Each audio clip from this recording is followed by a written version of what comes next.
ભારતીય જનતા પાર્ટીના સમર્થકો, એના મતદાતાઓ, એના શુભેચ્છકો, એને પણ 3 દાયકાની વાતો અમુક વિસરાઈ ન જાય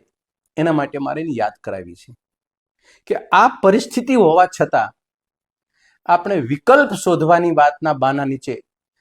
કેટલા દિવસ અને ક્યાં સુધી આપણે આપણી આગલી પેઢીને અન્યાય કરતા રહીશું. હું તમને 10 મુદ્દા એવા મૂકવા માંગુ છું કે આપ એની ગહનતાથી અભ્યાસ કરજો અને અભ્યાસ કર્યા પછી એક નિષ્પક્ષપણે, કોંગ્રેસ ભાજપનો સવાલ નથી, આ માતૃભૂમિનો, આપના પરિવારનો અને ગુજરાતનું સાર્વભૌમત્વ અને ગુજરાતને કેમ ખીલતું રાખવું એના વિષય સાથે જોડાયેલો છે. રાજનીતિના સબ્જેક્ટથી પર વિચારીને આ વિચાર કરજો કે ભાજપાની સરકાર છેલ્લા 30 વર્ષથી 3 દાયકાથી આપણા ઉપર કેવા પ્રકારનો વહીવટ કરી રહી છે. પહેલી બાબત એ છે કે ગુજરાતની અંદર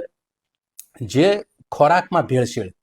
દૂધ હોય કે દૂધથી માંડીને તમામ પ્રકારની ખાવાની વસ્તુમાં ભેળસેળ, નકલ, કોઈ પણ સામગ્રીની નકલ, કોઈ પણ વસ્તુની નકલ, કોઈ કચેરીની નકલ, નકલનો કેટલો બોલબાલા વધ્યો છે એના પણ વિચારજો.